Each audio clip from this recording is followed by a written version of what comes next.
하나님 앞에 은혜 받을 귀한 말씀 함께 같이 보시겠습니다. 창세기 50장 말씀입니다. 창세기 50장 15절에서 21절까지의 15절 제가 읽고 함께 교독하겠습니다. 요셉의 형제들이 그들의 아버지가 죽었음을 보고 말하되 요셉이 혹시 우리를 미워하여 우리가 그에게 행한 모든 악을 다 갚지나 아니할까 하고 요셉에게 말하되 당신의 아버지가 돌아가시기 전에 명령하여 이르시기를 너희는 이같이 요셉에게 이르라 내 형들이 내게 악을 행하였을지라도 이제 바라건대 그들의 허물과 죄를 용서하라 하셨나니 당신 아버지의 하나님의 종들인 우리 죄를 이제 용서하소서 하며 요셉이 그들이 그에게 하는 말을 들을 때에 울었더라. 그의 형들이 또 친히 와서 요셉의 앞에 엎드려 이르되 우리는 당신의 종들이니이다. 요셉이 그들에게 이르되 두려워하지 마소서 내가 하나님을 대신하리이까.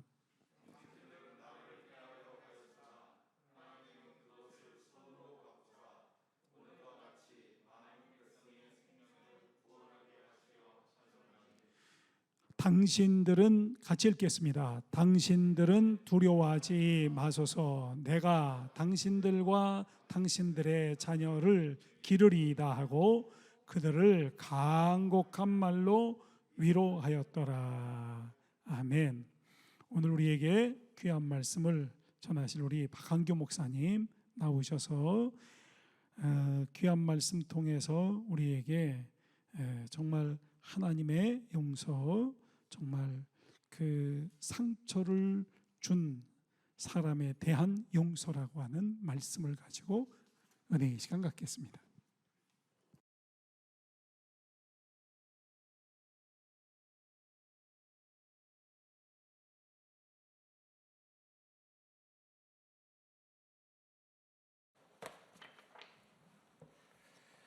할렐루야. 우리 설교 제목 같이 한번 이렇게 읽어볼까요? 같이 읽습니다. 상처를 준 사람에 대한 용서. 아멘. 지난번 설교 기억하십니까? 아무리 노력해도 행복감을 느끼지 못하는 이유, 바로 상처로 인해 돌처럼 굳은 마음 때문임을 우리는 알게 되었습니다. 자, 우리는 살아가면서 크고 작은 상처를 서로 받습니다.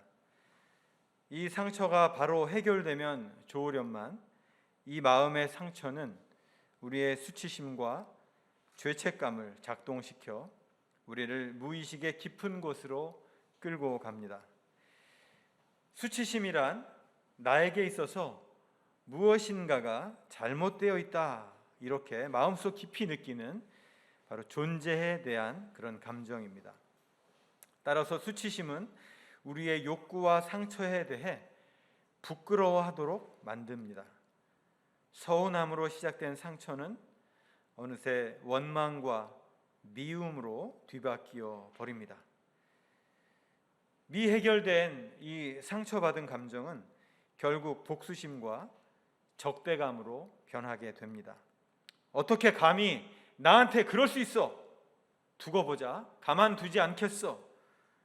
라며 이제 상처를 준 사람에 대해 비난과 분노를 쏟아내기 시작합니다. 이러한 상황을 주신 하나님에게조차 원망하며 차라리 나를 죽여달라고까지 그렇게 원망하곤 합니다. 미디에이터 교회 성도 여러분, 상처를 준 사람에게 우리는 무엇을 할 수 있을까요?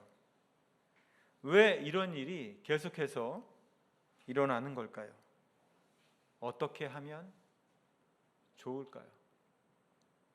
저는 오늘 창세기에 나오는 요셉 말씀을 통해서 우리가 인생을 살아가며 우리에게 상처를 준 사람에 대한 문제를 어떻게 해석해야 하고 또 어떤 감정을 받아들이고 다스려야 하는지 미디에이터로서의 용서 문제를 함께 나누고자 합니다. 먼저 용서의 개념과 의미에 대해서 함께 살펴보겠습니다. 우리 한번 같이 읽어볼까요? 1번, 지은 죄나 잘못한 일에 대하여 꾸짖거나 벌하지 아니하고 덮어줌. 우리 국어사전은 이렇게 나옵니다. 지은 죄나 잘못한 일에 대해서 꾸짖거나 벌하지 아니하고 덮어주는 것을 용서라고 말합니다. 자, 2번이요. 복수를 하고자 하는 욕망이 사라지고 분하다고 느끼는 감정이 어느 정도 사그라들고 비난을 멈추는 것이다. 그러니까 용서는 비난을 멈추는 거라고 합니다. 그러니까 상처받은 사람이 그 사람에게 비난과 분노의 마음을, 감정을 품게 되는데 비난과 분노를 멈추는 것을 또 용서라고 이야기를 합니다. 또 3번 같이 읽습니다. 부채, 융자, 채무 혹은 다른 요구들 때문에 모든 요구들에 대해 무죄, 탕감을 선언하고 포기하는 법적 용어라고 이렇게 이야기합니다. 주기도문에 보면 죄와 용서에 대한 내용들이 참 잘 나와 있습니다. 마태복음 또 누가복음 이렇게 두 번 주기도문이 성경에 기록되어 있는데요. 마태복음에 나오는 죄라고 하는 단어와 또 용서라고 하는 단어, 그리고 이 누가복음에 나오는 죄라고 하고 이 죄라고 하는 단어와 용서라고 하는 단어가 다른 단어가 쓰였습니다. 번역은 그냥 죄, 용서 이렇게 되어 있지만 마태복음에서 죄는요, 부채를 이야기합니다. 돈을 빚지는 것. 그 당시에 사람들이 굉장히 어려웠기 때문에 사채를 많이 썼다고 합니다. 그래서 이 부채라고 하는 것을 우리는 죄하고 연결해서, 특히 마태복음에는 18장에도 용서하지 못하는 종의 비유에서도 부채를 탕감해 주는, 바로 그것을 용서라고 이야기를 합니다. 단순히 용서가 심리적인 것만이 아니라는 뜻이죠. 물질에 대한 탕감도 용서에 들어간다는 그런 내용을 이제 사전에서 또 성경에서 이야기를 하고 있습니다. 자, 일반적인 용서와 그리스도인의 용서를 한번 비교해 보겠습니다. 자, 일반적인 용서를 봅니다. 자, 주체가 누구죠? 피해자인 내가 주체가 됩니다. 그러니까 내가 피해를 입은 사람이 이 용서의 주체가 되는 것은 이제 일반적으로 우리가 철학적인 것인 그 의미나 윤리학적인 그런 의미에서의 그 용서의 의미는 피해자가 주체가 됩니다. 자, 그래서 이 상처와 관련된 기억을 망각하는 것이 용서라고 합니다. 잊어버리는 거죠. 그래서 다시는 보지 않을 사람으로 그렇게 기억하게 만드는 거예요. 그래서 완전히 그 사람에 대한, 그 상처에 대한 내용을 또 사건을 망각시키는 것, 바로 그것이 용서라고 가르칩니다. 또한 용서는 가해자를 위한 것이 아니고 피해자를 위한 것이라고 얘기합니다. 왜요? 피해 입은 내가 용서를 해야 내 마음에 평화가 오니까, 바로 용서는 가해자를 위한 것이 아닌 피해자인 나를 위한 것이다 라고 일반적인 용서는 이야기를 합니다. 또 나아가서 용서는 선택이라고 얘기합니다. 피해자 당신이 선택을 하는 거야. 당신이 용서할 수도 있고 용서하지 않을 수도 있어. 다만 용기가 있을 때 용서를 할 수 있다라고 그렇게 일반적으로 용서를 가르칩니다. 자, 그러나 성경에서 또 우리 그리스도인들은 그것을 어떻게 이해하면 좋을까요? 우리 그리스도인의 용서 한번 보겠습니다. 같이 읽습니다. 그리스도인 하나님의 섭리로 해석하는 겁니다. 그러니까 피해자인 내가 주체가 되는 것이 아니라 하나님의 섭리, 하나님의 구속사, 하나님께서 왜 나에게 이런 사건을 주셨는지로 그 상처와 그 사건을 해석하는 것이 바로 그리스도인의 용서라는 것입니다. 쉽게 말하면 일반적 용서에는 하나님이 없습니다. 그러나 그리스도인의 용서에는 하나님이 계십니다. 이것이 일반적 용서와 그리스도인의 용서의 가장 큰 차이점입니다. 그래서 그리스도인의 용서를 살펴보면 상처 기억을 망각하지 않고 해석을 합니다. 어떻게 해요? 오늘 요셉처럼요. 자, 요셉 본문 한번 볼까요? 19절로 21절까지 본문을 다시 봅니다. 요셉이 그들에게 이르되 두려워 마소서, 내가 하나님을 대신하리이까? 해하려 하였으나 하나님은 그것을 선으로 바꾸사 오늘과 같이 만민의 생명을 구원하게 하시려 하셨나니. 요셉의 형들은 요셉에게 악을 행했습니다. 동생을 시기와 질투 때문에 애굽에 팔아버린, 원래는 죽이려고 했죠. 그런데 그를 애굽에 팔아버렸습니다. 여러분, 요셉이 얼마나 많은 상처가 그 어린 나이에 있었겠습니까? 그러나 우리 요셉은 하나님의 섭리로 그 사건과 그 상처를 해석을 합니다. 여러분, 해석이 뭡니까? 그 의미를 알아내는 거죠. 왜 이런 일이 나에게 일어난 걸까? 라고 그 의미를 우리가 발견하는 것이 바로 해석의 첫 걸음이죠. 두 번째, 그럼 하나님께서 과연 하나님의 목적은 이러한 일들을 우리에게 주신, 나에게 이 상처를 허락하신 하나님의 목적은 뭘까? 하나님의 의도를 발견하는 것이 두 번째 해석입니다. 그 다음에는 우리의 반응이 있을 수 있겠죠. 하나님, 우리는 어떻게 해야 합니까? 이런 상황에서 마음이 참 아픈데, 우리 상처받은 마음 아프잖아요. 이렇게 마음 아플 때 하나님 어떻게 해야 합니까? 나는 어떻게 마음을 추스려야 합니까? 이렇게 반응을 하는 것이 하나님 앞에 하나님의 섭리로 해석하는 것, 바로 그런 내용이 되겠습니다. 다시 우리 그 앞으로 돌아가 보겠습니다.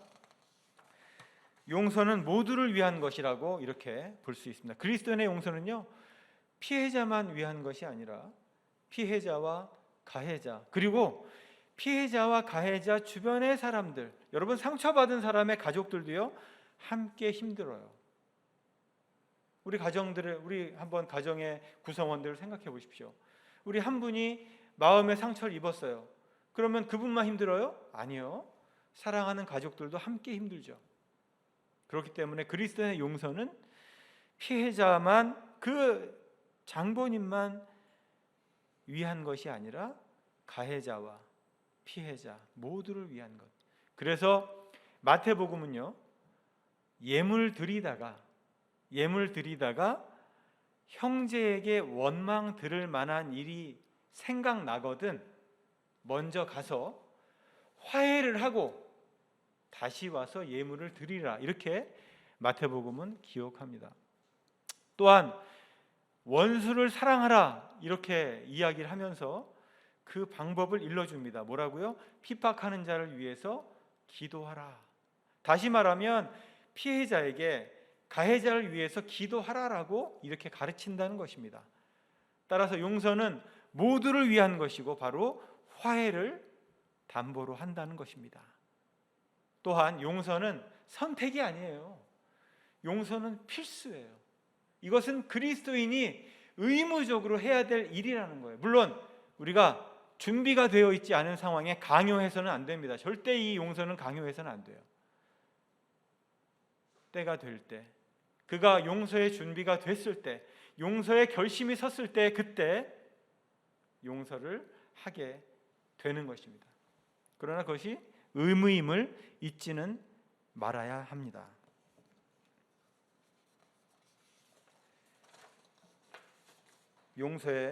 그러면 왜 우리가 용서해야 되는지를 한번 살펴보시죠. 왜 우리가 용서해야 하는가? 여러분, 용서를 왜 해야 됩니까? 좀 전에 말씀드린 것처럼 하나님의 명령이기 때문에 그렇습니다. 하나님의 명령이기 때문에 우리는 용서를 해야 되는 것입니다. 조금 전에도 말씀드렸지만 원수를 사랑하라, 분명히 명령법으로 되어 있습니다. 또 내 이웃을 내 몸과 같이 사랑하라, 명령이죠.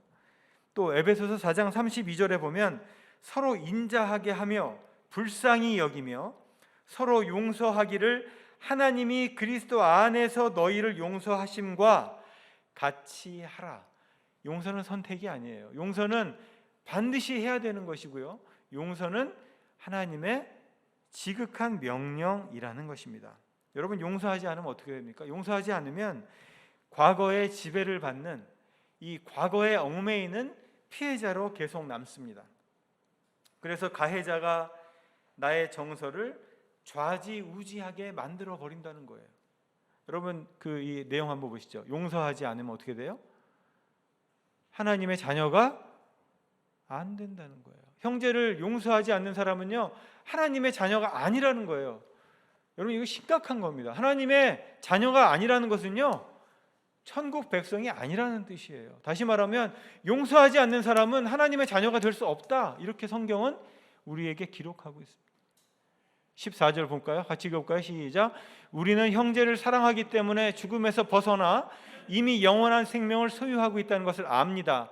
그러나 용서하지 않는 사람은 죽음에 그대로 머물러 있습니다. 개역 성경에 보면 사망에 머물러 있다고 그렇게 번역이 되어 있어요. 사망이요. 그러니까 용서하지 않는 사람은요, 그 상황 자체가, 그 삶 자체가 죽음에 머물러 있는 삶이랑 똑같다는 거예요.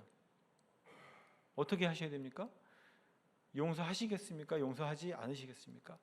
여러분 죽음에 그대로 머물러 있는, 바로 용서하지 않으면 그렇게 된다는 것입니다. 자, 15절도 한번 볼까요? 형제를 미워하는 사람은 누구나 살인자입니다. 살인자에게 영원한 생명이 없다는 것은 여러분도 알고 있는 일입니다. 그러니까 용서하지 않는 것은요, 미워하는 것은 결국 살인한다라고 하는 그런 말씀과 동일합니다. 미워하는 것이 곧 살인이라고 하는 예수님의 말씀을 기억하시기 바랍니다. 그들에게는 영원한 생명이 없음을 알아야 하겠습니다. 자, 그러면 용서하면 어떻게 됩니까? 용서하면 주 안에 거하게 된다는 거예요. 용서하면 주 안에 거하게 된다는 거예요. 사랑하면 주 안에 거하게 된다는 거예요. 자, 23절 같이 볼까요? 우리가 하나님의 아들 예수 그리스도의 이름을 믿고 그리스도께서 명령하신 대로 서로 용서하는 것이 바로 하나님의 계명을 지키는 것입니다. 24절이요. 하나님의 계명을 지키는 사람은 하나님 안에서 살고 하나님께서도 그 사랑 안에 계십니다. 그러므로 우리는 하나님이 우리에게 주신 성령을 통해 그분이 우리 안에 계시다는 것을 알게 됩니다. 여러분, 우리가요, 하나님의 안에서 살고 하나님께서도 그 사랑 안에 계신다고 하는 것은 바로 아까 요셉이 보여준 하나님의 섭리로 상황을 해석하고 그 상처를 해석하는, 그 사건을 해석하는 것에서 우리가 볼 수 있습니다. 즉 하나님 안에서 살기 때문에 하나님의 섭리로 해석을 할 수가 있는 것이고요. 그러니까 상대방의 이야기가요, 하나님의 이야기로 들리기 시작하는 거예요. 왜요? 형제를 사랑하기 때문에. 하나님의 얘기로 그 얘기가 들릴 때 우리는 용서할 수가 있게 되는 것입니다. 여러분, 우리가 상처를 받으면 많이 아픕니다. 상처를 받으면 마음이 많이 힘들어져요. 속상해져요. 그러나 우리가 그리스도인, 우리가 하나님 안에 사는 사람은 바로 하나님의 섭리로 해석하는 자, 하나님 안에서 살고 하나님으로 인해서 용서를 결심하는 자, 바로 용서하면 주 안에 거하게 된다는 바로 그런 말씀입니다. 자, 그러면 여러분, 우리가 어떻게 용서할 수 있을까요? 어떻게 용서해야 할까요? 먼저 감정을 다스려야 된다라고 말씀을 좀 드립니다. 감정을 다스려야 됩니다. 여러분, 성경 한번 말씀 찾아볼까요? 창세기 한번 4장 5절부터 한 7절까지 한번 성경을 한번 찾아보겠습니다.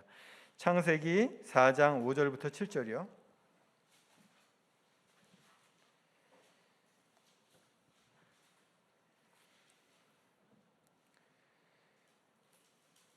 어떻게 용서할 수 있습니까? 자, 창세기 4장 5절, 6절, 7절 우리 한번 같이 한 목소리로 읽습니다. 가인과 그의 재물은 받지 아니하신지라 가인이 몹시 분하여 안색이 변하니 여호와께서 가인에게 이르시되 내가 분하여 함은 어찌 됨이며 안색이 변함은 어찌 됨이냐 내가 선을 행하면 어찌 낯을 들지 못하겠느냐 선을 행하지 아니하면 죄가 문에 엎드려 있느니라 죄가 너를 원하나 너는 죄를 다스릴지니라. 여러분, 우리가 상처를 받게 되면, 지금 가인도요 상처를 받게 된 거죠. 이 제사를, 동생의 제사는 받아주셨지만 본인의 재산을 받아주지 않았어요. 그 상처를 받은 거예요. 그죠? 이 상처를 받았는데 어떻게 반응합니까? 분을 냅니다. 안색이 변해요. 여러분, 우리가 상처를 누군가에게 줄 때 혹은 받을 때 어때요? 상대방의 안색을 우리가 보게 되죠. 상대방의 안색이 어떻게 변합니까? 분하게 변합니다. 불그락 푸르락. 왜요? 얼굴은 속일 수 없죠. 그래서 이 분이 바라면 지금 가인처럼 이렇게 변합니다. 그래서 용서를 하려면 먼저 그 감정을 다스릴 수 있어야 한다는 것입니다. 그러면 이 감정을 어떻게 다스릴 수 있을까요? 여러분, 감정 다스리기가 쉽습니까? 참 감정 다스리기 어렵잖아요. 그렇죠? 화가 났을 때, 분노가 올라올 때, 이 적대감이 특히 올라올 때 참 이게 우리가 이거를 다스리기가 참 어렵습니다. 그래서 우리가 성령 안에서 내 무의식을 알아차리는 과정이 굉장히 중요합니다. 성령 안에서 내 무의식을 알아차리지 못하면 우리는 용서의 길을 걸어갈 수가 없게 됩니다. 감정은 참 오묘해서 위장을 잘합니다. 그래서 알아차리기가 참 어렵습니다. 불안한데 화를 내고요, 우울한데 즐거운 표정을 짓습니다. 상처받고 불편한 감정의 심층을 따라가다 보면 결국 수치심으로 연결이 되는데요, 작고 초라한 자신의 모습이 드러날까 봐 두려워서 불안해하고 또 우울해하고 화를 내는 것입니다. 근데 그런 것을 성령 안에서 사실은 그 무의식을 알아차리는 것이 굉장히 중요합니다. 그 무의식을 모르면요, 그 무의식을 내가 자각하지 못하면 그 수치심으로부터 벗어나기가 굉장히 어렵습니다. 수치심에서 벗어나지 못하면 용서도 어려워져요. 그래서 우리는 성령 안에서 내 무의식을 알아차리게 해달라고 기도하면서 그 무의식을 발견하는 과정, 자기 통찰의 과정, 자기 직면의 과정이 반드시 용서의 과정에서는 필요합니다. 두 번째는 느껴지는 감정을 억압하지 말고, 억압하면 안 돼요. 나는 훌륭한 그리스도인이기 때문에, 나는 목회자이기 때문에 나는 화를 내서는 안 돼. 이렇게 내 감정을 억압시키는 경우가 사실은 많이 있어요. 억누르는 경우가 많이 있습니다. 여러분, 감정을 억누르거나 억압하면 어떻게 되는지 아세요? 감정을 억압하거나 억누르게 되면요, 쌓이고 쌓이다가 나중에 압력솥이 폭발할 때처럼 폭발하고 말아요. 그러면 오히려 그 해결되지 못한 그 감정이 계속 우리의 무의식으로 파고들어서 우리를 괴롭히는, 그래서 죄를 범죄하게 만드는 그런 동인이 되고 맙니다. 그래서 우리는 폭발시키지 말고 표현을 해야 되는 거예요. 표현. 그러니까 여러분, 화를 내는 것하고요, 화가 났다고 표현하는 게 달라요. 화를 내는 건 폭발시키는 거예요. 너 왜 그래? 하면서 소리 지르고, 너 때문에 내가 못 살겠어. 이거 폭발이죠. 근데 표현은 어떻게 할 수 있을까요, 여러분? 표현. 어떤 것이 표현일까요? 바로 이런 거죠. 요셉이 그들이 그에게 하는 말을 들을 때에 울었더라. 여러분, 요셉의 지금 신분이 넘버 2 아니에요? 충분히 공권력을 가할 수 있는 그런 위치에 있습니다. 그런데 본인에게 악을 가했던 그 형들에게 하나님의 섭리로 그 모든 것을 해석한 뒤에 뭐라고 합니까? 바로 울었더라 합니다. 울었더라. 여러분, 울었더라가 뭐예요? 감정을 표현하는 거예요. 나 참 마음이 슬퍼. 이것도 표현이지만 그 앞에서 눈물을 흘리는 것, 바로 그것이 감정을 폭발하지 않고 표현하는 것이라는 뜻이에요. 여러분, 상처받은 감정, 이것을 느낀다는 것은 힘들고 때로는 굉장히 고통스럽습니다. 그래서 회피하거나 거부하거나 억압하거나 모르는 채 합니다. 하지만 그런다고 감정이 사라지는 게 아니에요. 왜냐하면 감정은 느끼고 표현되지 않으면 절대 사라지지 않는 특성이 있어요. 그래서 해결되지 않은 감정이 우리의 무의식 속에 빠져 있다가 감추어져 있다가 갑자기 튀어나오는 거죠. 군대를 이제 일주일 후면 가야 하는 어떤 형제가 있었습니다. 그 어머니가 이야기한 것을 제가 들었는데요. 그 형제가, 그 아들이 집에서 나가면 나간다, 밥을 먹으면 먹었다, 안 먹으면 안 먹었다, 들어오면 들어온다, 이런 얘기를 어머니한테 한 번도 안 하는 거예요. 일주일 후면 군대를 가야 되는데 엄마 마음이 어떨까요, 여러분? 엄마 마음이 많이 상처받지 않을까요? 저에게 와서 그것을 고민하더라고요. 이럴 때 어떻게 해야 됩니까? 여러분, 이럴 때 어떻게 해야 됩니까? 한 대 때려요? 상처를 줍니까? 말로? 너 이놈의 자식, 그래, 너 군대 가서 한번 당해봐라, 너 고참들한테, 이렇게 합니까? 아니죠.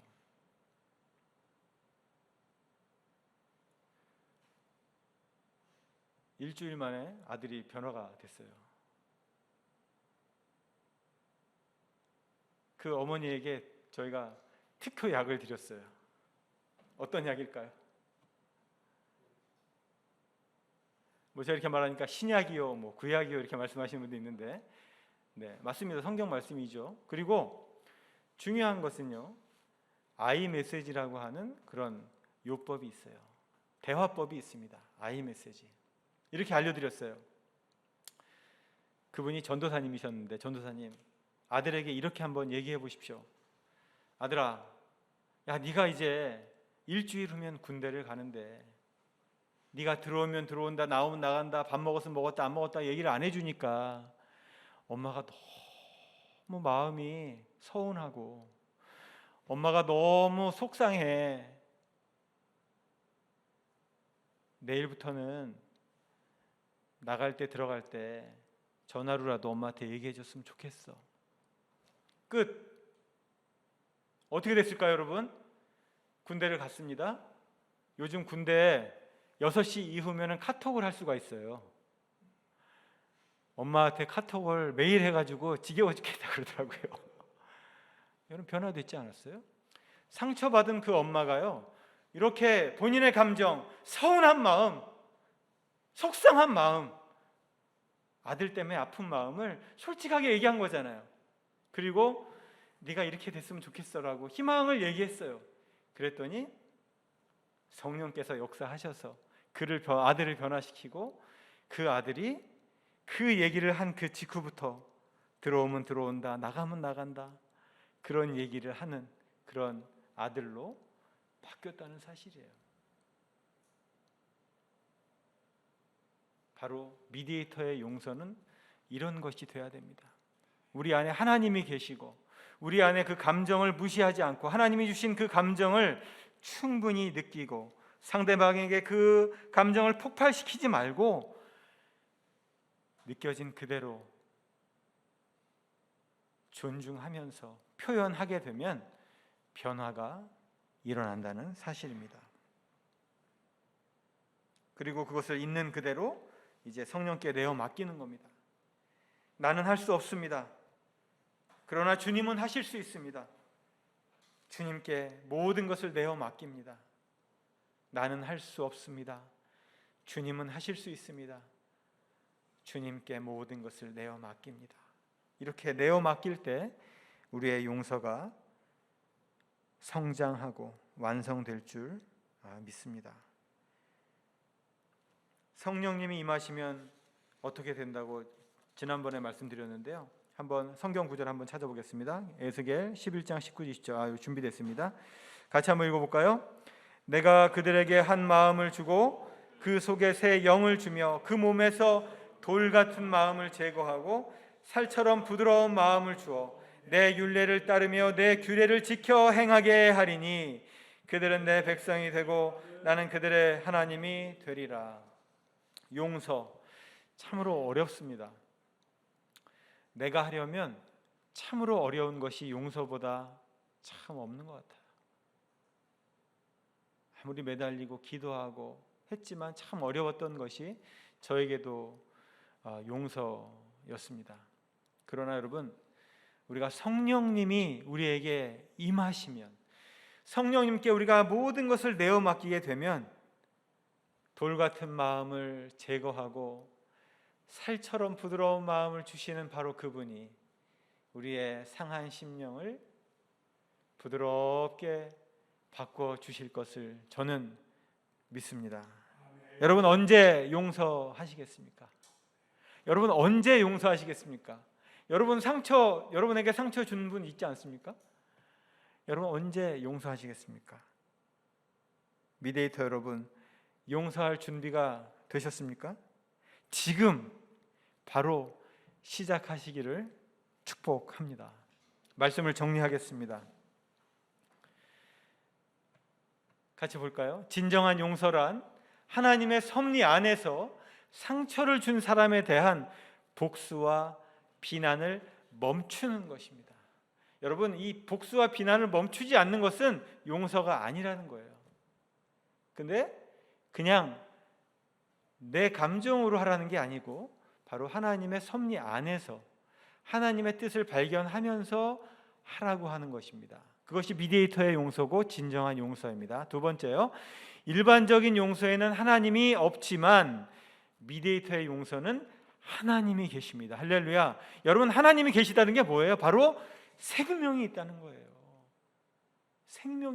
여러분, 생명 그 자체가 우리가 뭔지는 몰라요. 그러나 여러분, 우리가 생명에 이르는 길을 가려면 성령님의 인도함을 받아서 바로 하나님이 계신 그 상태, 그것을 우리가 날마다 유지하며 간구하며 누리는 바로 그런 삶이 용서의 삶이라고 저는 믿습니다.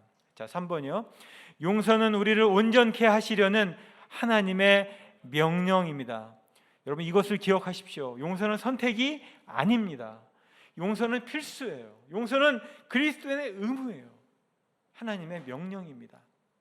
따라서 이 상처를 그냥 가지고 너무 오랫동안 갖고 고민하지 마시고요, 말씀 안에서 하나님의 섭리 안에서 용서하시는 우리 미디에이터 여러분들이 되시기를 주의 이름으로 축복합니다. 자, 4번 같이 읽습니다.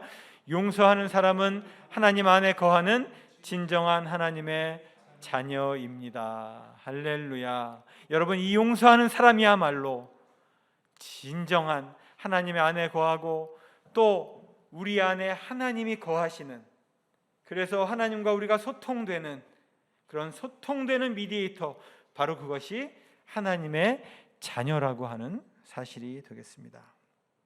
사랑하는 미디에이터 교회 성도 여러분, 성령님께서 이 시간 여러분의 마음속에 찾아오셔서 상처받아 돌처럼 굳어졌던 그 마음을 새 살처럼 부드러운 마음으로 변화시켜 주시기를 소망합니다. 지금 이 순간부터는 상처를 준 사람과 상처에 대해 하나님의 마음으로 새롭게 해석하시기를 축복합니다. 오늘 나눈 말씀에 힘입어 성령님과 함께 또 옆에 계신 형제 자매와 함께 참 행복을 느끼는 미디에이터들로 살아가시기를 주님의 이름으로 축복합니다. 함께 결단하겠습니다. 상처받은 마음을 잘 다스리게 하옵소서. 하나님의 섭리 안에서 삶을 해석하게 하여 주옵소서. 상처를 준 사람에 대해서 복수와 비난을 멈추고 용서할 수 있는 용기를 또 우리에게도 주십시오. 하나님의 명령을 받아들일 수 있도록 주님 인도하여 주옵소서. 함께 기도하며 나아가겠습니다. 주여,